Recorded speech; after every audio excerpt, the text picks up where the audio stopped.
अस्सलाम वालेकुम। अबरार रशीद आपकी खिदमत में एक मरतबा फिर हाजिर है और मेरी आपसे रिक्वेस्ट है कि अगर अभी तक आपने मेरे चैनल को सब्सक्राइब नहीं किया तो इसे पहली फुर्सत में सब्सक्राइब कर लें। जो घंटी का बटन या नोटिफिकेशन बेल आइकन है उसको भी क्लिक कर दें ताकि मेरी वीडियोस का नोटिफिकेशन आप तक पहुंच सके। कुछ अजीब सा लगता है कि मैं वीज़े, टिकट, ट्रैवल और यूएई की जो हवाले से जो ख़बरें हैं, वीज़ों पर पाबंदी, उससे हट कर मैं अपनी वीडियोस बना रहा हूँ आजकल। उसकी वजह आपको मालूम है कि कोविड-19 की एक नई किस्म यानी कोरोना वायरस की एक नई किस्म अब मंजर आम पर आ गई है, ये दरियाफ्त हो गई है और जिसको कहा जा रहा है कि ये इंतहाई ख़तरनाक है। ये बड़ी तेज़ी से दूसरे लोगों को मुतासर या इन्फेक्ट कर सकती है और इससे बच्चे भी महफूज नहीं, और ये बच्चों पर पहले हमला आवर होती है ये नई किस्म कोविड-19 की। लेकिन इसी के साथ साथ एक अच्छी खबर ये है कि शारजा पुलिस के सूंघने वाले कुत्ते वो इंसानी बनाई गई टेक्नोलॉजी पर सबकत ले गए।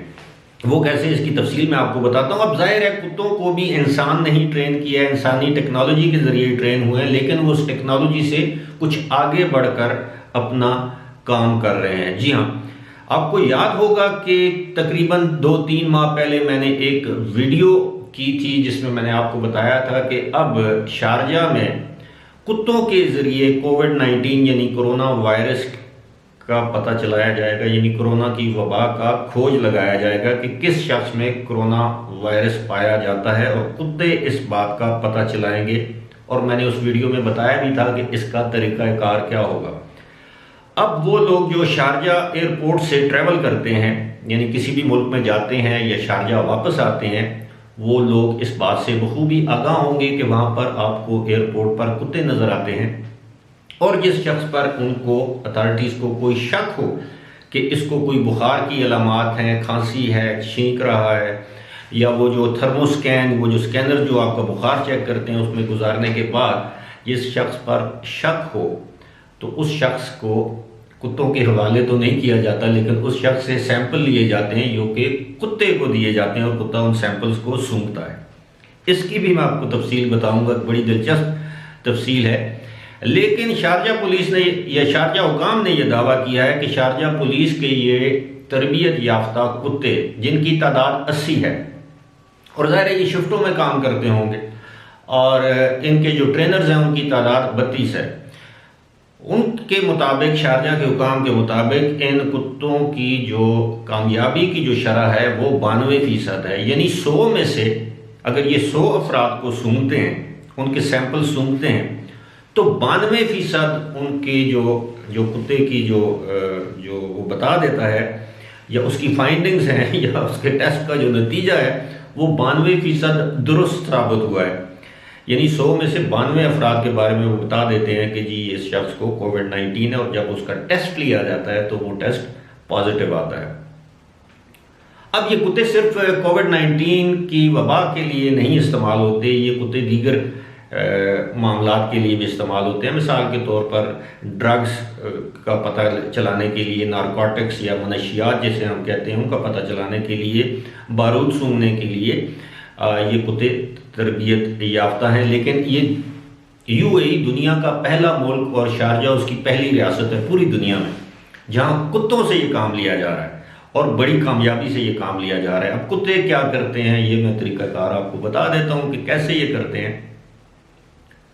किसी भी मशकूक शख्स जिसके बारे में ये शक हो कि इसको कोरोना वायरस हो सकता है, तो उसकी बगल में रुई के ज़रिए, उस बगल में जो पसीना आता है वो एक रुई के ज़रिए वो नमूना पसीने का बगल से हासिल कर लिया जाता है। उसके बाद वो जो सैंपल है वो मुख्तलिफ सैंपल्स के हमरा वहाँ पर एक कमरे में रख दिया जाता है, वहाँ पर कुत्तों को छोड़ दिया जाता है या कुत्ते को छोड़ दिया जाता है। उसके बाद कुत्ता उस सैंपल की निशानदेही करता है जिसके बारे में कुत्ते को ये यकीन होता है कि इस शख्स को कोविड-19 है, यानी कोरोना वायरस है।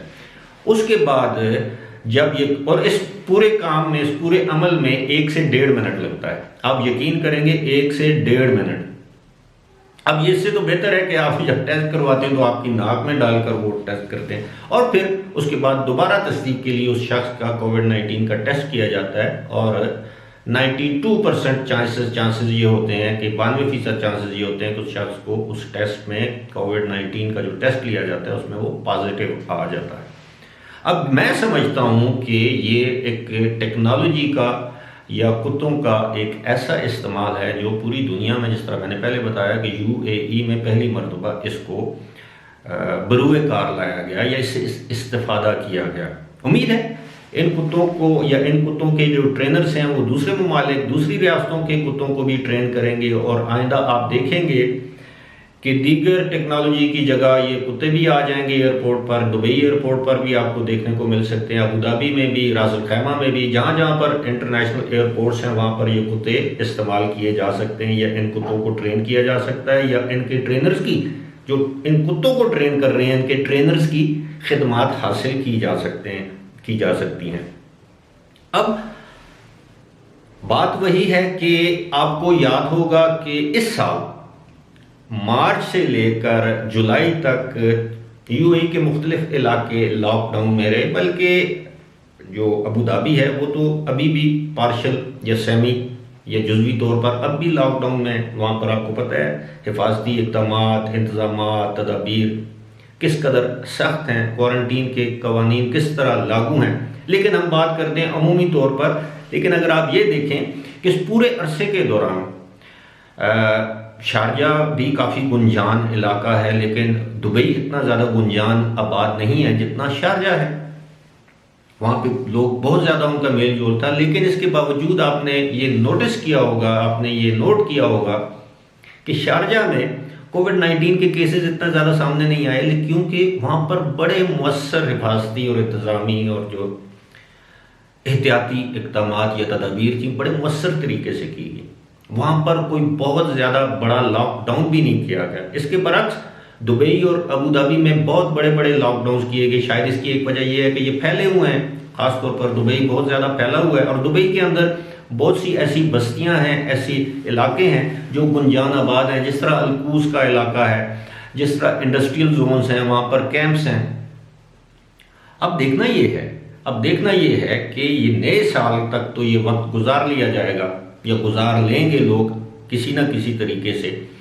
मैं बहुत वीडियोस में इस बात का जिक्र कर चुका हूँ। बाज़ औक़ात आप लोग सोचते होंगे कि मैं बार बार इस बात का तज़किरा क्यों करता हूँ। वो इसलिए करता हूँ कि वो लोग जो पहले वहाँ पर फंस गए थे किसी भी पहले लॉकडाउन की वजह से, जिनके वीज़े एक्सपायर हो चुके थे, मेरी उनसे ये दरख्वास्त होगी कि किसी भी आइंदा लॉकडाउन से पहले, आइंदा मुसीबत से पहले, जो मुसीबत पहले लोग उठा चुके हैं, फ़्लाइटें बंद हो गई, वहाँ पे उनके खाने का मसला था, रिहाइश का मसला था, रोज़गार का मसला था, वापसी के टिकट का मसला था, बहुत से मसाइल थे, लोगों के पास खाने का सामान ख़त्म हो गया था।